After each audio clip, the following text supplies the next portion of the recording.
Hello दोस्त, आपका अपने YouTube channel special education by PSK में स्वागत है। आशा करते हैं कि आप लोग भी स्वस्थ होंगे और अपनी परीक्षा की तैयारी में लगे होंगे। हम अपना 9वां सीरीज लेकर आए हैं। इसमें भी बहुत महत्वपूर्ण प्रश्न दिए गए हैं जो स्पेशल एजुकेशन से संबंधित हैं। आइए हम लोग इसका अभ्यास करते हैं। चलिए, आपके सामने है क्वेश्चन नंबर 1। भौतिक सुख सुविधाओं से हीन बालक कहलाता है। क्या कहलाता है? आपके सामने 4 ऑप्शन हैं। ऑप्शन ए वंचित बच्चा, ऑप्शन बी प्रतिभाशाली बच्चा, ऑप्शन सी पिछड़ा बच्चा, फिर ऑप्शन डी सृजनशील बच्चा। तो इसका राइट आंसर क्या होगा?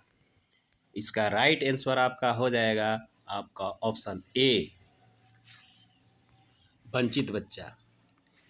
भौतिक सुख सुविधाओं से हीन बालक क्या कहलाता है? तो वो बच्चा वंचित होगा, इसलिए जो है उनको इन सुविधाओं से वो प्राप्त नहीं कर पाता है। इसलिए इसमें से राइट आंसर इसका हो जाएगा ऑप्शन ए वंचित बच्चा। अगला क्वेश्चन देखते हैं, क्वेश्चन नंबर 2। जब कोई बच्चा किसी शब्द का गलत उच्चारण करता है तो आप क्या करेंगे? ऑप्शन ए है कहेंगे कि ऐसा मत बोलो, बी शुद्ध उच्चारण बताएंगे, ऑप्शन सी गलत उच्चारण के लिए उसे डांटेंगे और ऑप्शन डी ध्यान नहीं देंगे। तो आप शिक्षक के रूप में हैं, तो एक शिक्षक का कार्य क्या है कि कोई बच्चा किसी शब्द का गलत उच्चारण करता है तो उसको क्या कहेंगे? उसको क्या कहेंगे? तो उसको कहेंगे शुद्ध उच्चारण बताएंगे। वो गलत कर रहा है उच्चारण, तो उसको हम काम करेंगे कि उसको शुद्ध उच्चारण करने को बताएंगे। इसलिए ऑप्शन बी इसका सही है। Question number 3। निम्नलिखित में से श्रवण बाधित बच्चों के लिए अनुकूल का आधार नहीं है। इसमें श्रवण बाधित बच्चों के लिए अनुकूलन का आधार नहीं है। क्या नहीं है? आपके सामने 4 ऑप्शन हैं। ऑप्शन ए देखना, बी कंपन, सी प्रकाश और डी ध्वनि। तो अनुकूलन का आधार क्या नहीं होगा? ध्वनि। इसलिए कि बच्चे को सुनाई नहीं दे रहा है, इसलिए ये ऑप्शन डी सही होगा, क्योंकि श्रवणबाधित बच्चा सुन नहीं पाता है। वह देख सकता है, कंपन को भी महसूस करता है, प्रकाश को भी देख सकता है, लेकिन वह सुन नहीं सकता। इसलिए ध्वनि इसका सही होगा, ऑप्शन डी। अगला क्वेश्चन देखते हैं, क्वेश्चन नंबर 4।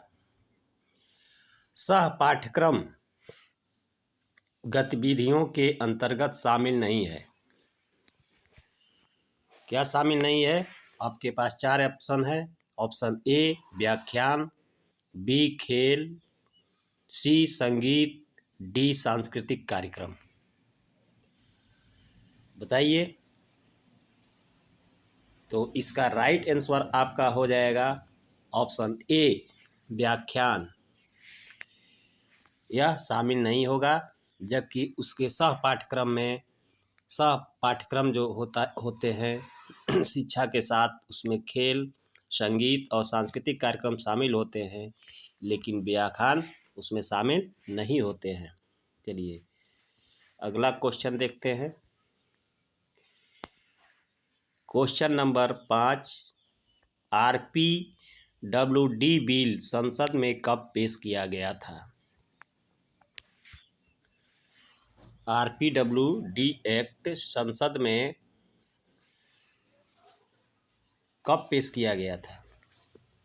आपके पास 4 ऑप्शन हैं। ऑप्शन ए 5 फरवरी 2014, बी 7 फरवरी 2014, सी 12 फरवरी 2014, डी 14 फरवरी 2014। तो इसका राइट आंसर क्या होगा? इसका राइट आंसर आपका हो जाएगा ऑप्शन बी 7 फरवरी 2014। ये आपका राइट आंसर हो जाएगा क्वेश्चन नंबर 5 का। अब आपके सामने है question number 6। Very 5 slate system क्या है? वेरी 5 स्लेट सिस्टम क्या है? ऑप्शन ए है भाषा शिक्षण की विधि, बी सांकेतिक भाषा शिक्षण की विधि, सी व्यक्तित्व विकास की विधि, डी उपर्युक्त। बताइए इसका राइट आंसर क्या होगा? इसका राइट आंसर आपका हो जाएगा भाषा शिक्षण विधि। ये आपका सही आंसर हो जाएगा। चलिए आगे हम लोग देखते हैं। आपके सामने 7वां क्वेश्चन है। Question number 7। जगत गुरु रामभद्राचार्य दिव्यांग विश्वविद्यालय की स्थापना कब हुई थी? आपके सामने 4 ऑप्शन हैं। ऑप्शन ए 25 सितंबर 2001, बी 26 सितंबर 2001, सी 27 सितंबर 2001 और डी 28 दिसंबर 2001। तो इसका राइट आंसर क्या होगा? इसका राइट आंसर आपका हो जाएगा ऑप्शन सी 27 सितंबर 2001 को स्थापना हुई थी।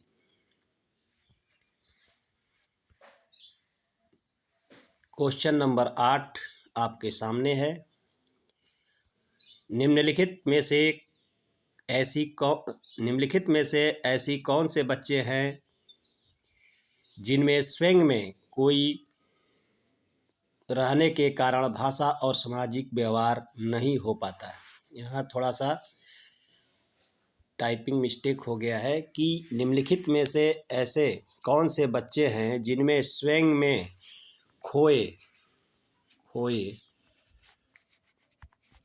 रहते हैं, खोए रहने के कारण भाषा और सामाजिक विकास नहीं हो पाता है, वह स्वयं में खोए रहते हैं। तो ऐसे कौन बच्चे हैं? आपके पास 4 ऑप्शन है। ऑप्शन ए बधिरांध बच्चे, बी अस्थि विकलांग बच्चे, सी स्वलीन बच्चे और डी श्रवण बाधित बच्चे। तो स्वलीन जो बच्चे होते हैं ऑटिज्म के, वो जो है अपने आप में खोए रहते हैं, इसलिए इसका राइट आंसर आपका हो जाएगा ऑप्शन सी स्वलीन बच्चे।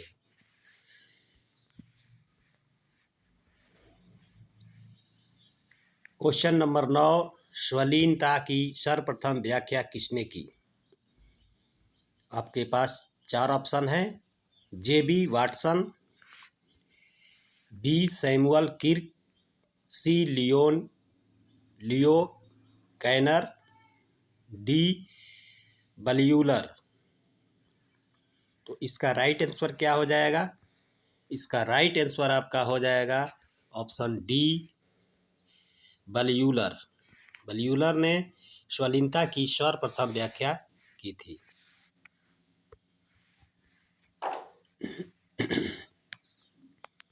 क्वेश्चन नंबर 10 आपके सामने है कि PWD एक्ट 1995 की टैग लाइन क्या है? टैग लाइन क्या है? तो इसका ऑप्शन है आपके पास 4। ऑप्शन ए है समान अवसर, अधिकारों का संरक्षण एवं पूर्ण भागीदारी। ऑप्शन बी है विकलांग व्यक्तियों के अधिकार पर कन्वेंशन। ऑप्शन सी विकलांगों की राष्ट्रीय नीति और ऑप्शन डी है भारतीय पुनर्वास परिषद अधिनियम। तो इसका राइट आंसर आपका क्या हो जाएगा? इसका राइट आंसर आपका हो जाएगा ऑप्शन ए PWD एक्ट में लिखा हुआ है समान अवसर, अधिकारों का संरक्षण एवं पूर्ण भागीदारी। ये आपका ऑप्शन ए सही हो जाएगा। चलिए क्वेश्चन नंबर 11। पैराप्लीजिया क्या है? आपके सामने चार ऑप्शन हैं। ऑप्शन ए, व्यक्ति का एक हाथ या एक पैर प्रभावित होता है। ऑप्शन बी, दोनों हाथ प्रभावित होते हैं। ऑप्शन सी, शरीर में हड्डियां नहीं होती हैं। ऑप्शन डी, कमर के नीचे का भाग प्रभावित होता है। तो इसका राइट आंसर कौन सा होगा बताइए। आपका इसका राइट आंसर हो जाएगा आपका ऑप्शन डी, कमर के पैराप्लीजिया। ये जो है किसमें होता है, कमर के नीचे के भाग को प्रभावित करता है। ठीक है, पैराप्लीजिया। यह सीपी के जो प्रकार हैं उसी में से एक है पैराप्लीजिया। चलिए, आपका क्वेश्चन नंबर 12, RPWD एक्ट को किस अधिनियम द्वारा प्रतिस्थापित किया गया है। आपके सामने चार ऑप्शन हैं। ऑप्शन ए, राष्ट्रीय न्यास अधिनियम 1999। बी, भारतीय पुनर्वास परिषद अधिनियम 1992। ऑप्शन सी, विकलांगजन अधिनियम 1995। और ऑप्शन डी है मानसिक स्वास्थ्य अधिनियम 1987। तो इसका राइट आंसर क्या हो जाएगा। इसका राइट आंसर आपका ऑप्शन सी हो जाएगा, विकलांगजन अधिनियम 1995। इसी के द्वारा RPWD एक्ट को प्रतिस्थापित किया गया है। क्वेश्चन नंबर 13, फिल्म ब्लैक किस विकलांगता से संबंधित है। आपके पास चार ऑप्शन हैं। ऑप्शन ए, बौद्धिक अक्षमता। बी, अधिगम अक्षमता। सी, स्वलीनता। डी, बधिरांधता। तो इसका राइट आंसर क्या होगा। इसका राइट आंसर आपका हो जाएगा ऑप्शन डी, बधिरांधता। यह बधिरांधता पर, डेफ और ब्लाइंड पर जो है ये फिल्म बनी थी, जिसमें अमिताभ बच्चन और रानी मुखर्जी ने रोल किया था। चलिए आगे हम लोग देखते हैं अगला 14वां क्वेश्चन, रक्तलायी विकार हेमोलाइटिक डिसऑर्डर संबंधित है। आपके पास चार ऑप्शन हैं। Option A, thalassaemia. B, sickle cell रोग। C, haemophilia. डी, उपर्युक्त सभी। इसका राइट आंसर आपका क्या हो जाएगा। इसका राइट आंसर आपका हो जाएगा ऑप्शन बी, सिकल सेल रोग। यह जो है रक्तलायी विकार हेमोलाइटिक डिसऑर्डर है। यह ब्लड रिलेटेड विकार है जो RPWD एक्ट द्वारा शामिल किया गया है। चलिए 15वां क्वेश्चन, निम्नलिखित में से कौन सी विकलांगता RCI एक्ट के अंतर्गत शामिल है। कौन सी विकलांगता RCI अधिनियम के अंतर्गत शामिल है। ऑप्शन ए, स्वलीनता। बी, अधिगम अक्षमता। सी, बधिरांधता। डी, श्रवण बाधित। तो कौन सा आंसर इसका सही होगा आपका। इसका राइट आंसर जो होगा आपका ऑप्शन डी सही होगा, श्रवण बाधित। RCI एक्ट द्वारा 4 दिव्यांगताओं को शामिल किया गया था, जिसके अंतर्गत श्रवणबाधित को भी शामिल किया गया था।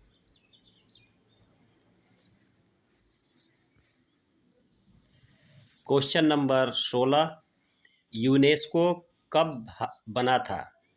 यूनेस्को कब बना था। यह अंतर्राष्ट्रीय संगठन है। यह कब बना था। आपके पास चार ऑप्शन है। ऑप्शन ए, 15 नवंबर 1945। बी, 16 नवंबर 1945।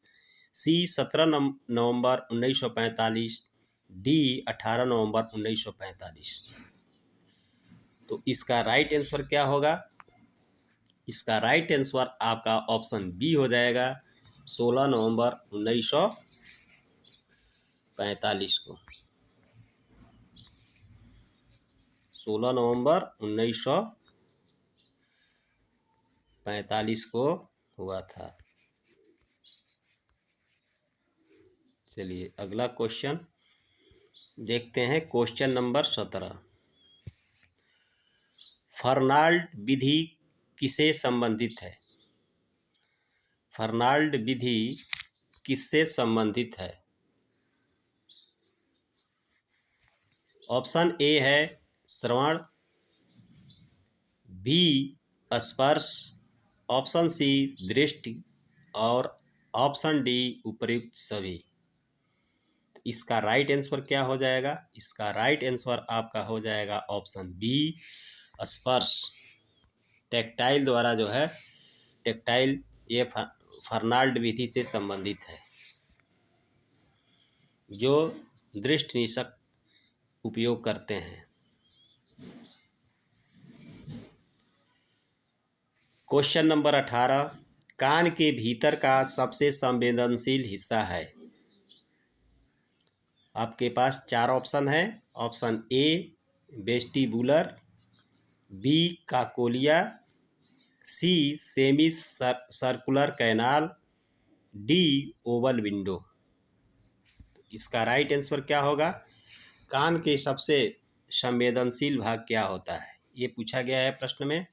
तो इसका राइट आंसर आपका हो जाएगा ऑप्शन बी काकोलिया। यह कान के आंतरिक कान में होता है। ठीक है, चलिए क्वेश्चन नंबर 19, मोनोप्लीजिया क्या है? आपके पास 4 ऑप्शन है। ऑप्शन ए व्यक्ति का एक हाथ या एक पैर यहाँ मिसप्रिंट हो गया है, ये पैर है, एक पैर प्रभावित होता है, बी दोनों हाथ प्रभावित होते हैं, सी शरीर में हड्डियां नहीं होती हैं, डी कमर के नीचे का भाग प्रभावित होता है। तो मोनोप्लीजिया क्या है? ये भी जो है एक सेरेब्रल पॉलिसी का प्रकार है मोनोप्लीजिया, जिसमें क्या होता है व्यक्ति का एक हाथ या एक पैर प्रभावित हो जाता है। इसलिए राइट आंसर इसका ऑप्शन ए हो जाएगा कि व्यक्ति का एक हाथ या एक पैर प्रभावित होता है मोनोप्लीजिया में। चलिए आगे हम लोग देखते हैं 20वां क्वेश्चन, ब्रेल लिपि उपयोगी है? ब्रेल लिपि किन लोगों के लिए उपयोगी है, एक क्वेश्चन आपका है। तो ऑप्शन आपके पास 4 गो है। ऑप्शन ए है दृष्टिबाधित बच्चों के लिए, बी श्रवणबाधित बच्चों के लिए, सी बौद्धिक अक्षम व्यक्तियों या बच्चों के लिए, डी लोकोमोटर अक्षम बच्चों के लिए। इसका राइट आंसर क्या हो जाएगा? तो ब्रेल लिपि जो है दृष्टिबाधित बच्चों के लिए उपयोगी है, जो 6 बिंदु की सहायता से उनको बताया जाता है, जो स्पर्श के माध्यम से पढ़ते हैं। ठीक है,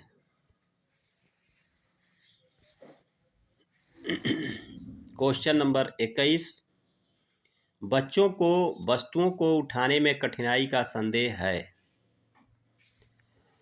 बच्चों को वस्तुओं को उठाने में कठिनाई का संदेह है, उनको कठिनाई होती है। किन बच्चों को? तो 4 ऑप्शन है। ऑप्शन ए दृष्टिबाधित, बी श्रवणबाधित, सी भाषाबाधित और डी लोकोमोटर क्षति। तो इसका राइट आंसर क्या हो जाएगा? इसका राइट आंसर आपका हो जाएगा ऑप्शन डी लोकोमोटर क्षति। इसलिए कि दृष्टिबाधित में उनको देखने की अक्षमता होती है, और श्रवणबाधित में सुनने की अक्षमता होती है, और भाषाबाधित में वह उसका स्पीच अच्छा नहीं होता है, और लोकोमोटर में जो है चलने फिरने, किसी वस्तु को उठाने आदि की अक्षमता होती है। तो कठिनाई किस में होगा? लोकोमोटर क्षति वाले बच्चों में। 22वां क्वेश्चन आपका है, बधिर बच्चों का मुख्य शैक्षिक आवश्यकताएं होती हैं।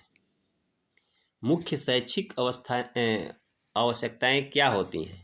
आपके पास चार ऑप्शन है। ऑप्शन ए है विशेष शिक्षकों द्वारा शिक्षा मिलना, बी सांकेतिक भाषा का उपयोग करना, सी TLM का अधिक उपयोग करना, डी उपर्युक्त सभी।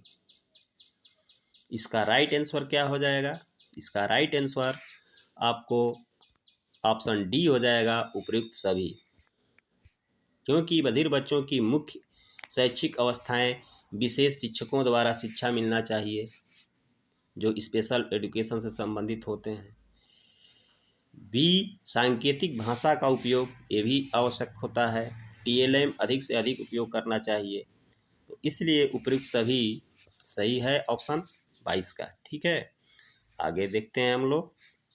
अगला क्वेश्चन नंबर 23।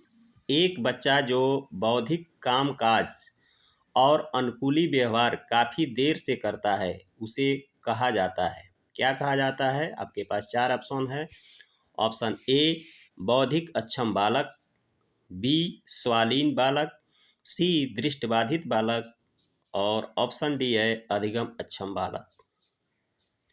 तो इसका राइट आंसर क्या हो जाएगा? तो इसका राइट आंसर हो जाएगा ऑप्शन ए बौद्धिक अक्षम बालक। ये बालक जो हैं अपने बौद्धिक काज और अनुकूली व्यवहार में जो है देरी करता है अपने उम्र के बच्चों से। ठीक है, इसलिए ऑप्शन ए जो है बौद्धिक अक्षम बालक सही होगा। अगला क्वेश्चन है क्वेश्चन नंबर 24। निम्नलिखित में से कौन सी विशेषता विशिष्ट बालक की है? ऑप्शन ए है विकलांगता, बी धीमा सीखना, सी शैक्षिक पिछड़ापन, डी वह सभी बच्चे जो सामान्य और औसत श्रेणी से भिन्न होते हैं। तो इसका राइट आंसर क्या हो जाएगा? तो इसका राइट आंसर हो जाएगा ऑप्शन डी वह वे सभी बच्चे जो सामान्य और औसत श्रेणी से भिन्न होते हैं। वह जो है विशिष्ट बालक की विशेषता होती है। ठीक है, विशिष्ट बालक की विशेषता होती है। वे सभी बच्चे जो सामान्य और औसत श्रेणी से भिन्न होते हैं। इसका ऑप्शन डी सही है। चलिए अगला क्वेश्चन देखते हैं। क्वेश्चन नंबर आपका 25। वंशानुगत विकार संबंधित है। वंशानुगत विकार संबंधित है, किससे संबंधित है? ऑप्शन ए है थैलेसीमिया, बी सिकल सेल रोग, सी ए और बी दोनों और ऑप्शन डी है इनमें से कोई नहीं। इसका राइट आंसर आपका हो जाएगा ऑप्शन सी ए और बी दोनों। इसलिए कि यह जो है वंशानुगत विकार दोनों है, थैलेसीमिया भी है और सिकल सेल रोग भी है। ERPDWD एक्ट 1916 के द्वारा यह ब्लड से रिलेटेड दिव्यांगता को भी शामिल किया गया है। चलिए दोस्तों, वीडियो देखने के लिए थैंक यू। और वीडियो अच्छी लगी तो वीडियो को लाइक करें। चैनल पर नए हैं तो चैनल को सब्सक्राइब करें कि इस प्रकार की वीडियो जब भी हम बनाकर डालें तो आप तक पहुंच सके उसका नोटिफिकेशन। और कमेंट करें कि आपको किस प्रकार की वीडियो की ज़रूरत है और दोस्तों में भी शेयर करें कि उनको भी इसका लाभ मिल सके। जय हिंद दोस्तों, फिर मिलते हैं अपने अगले वीडियो के साथ। तब तक के लिए जय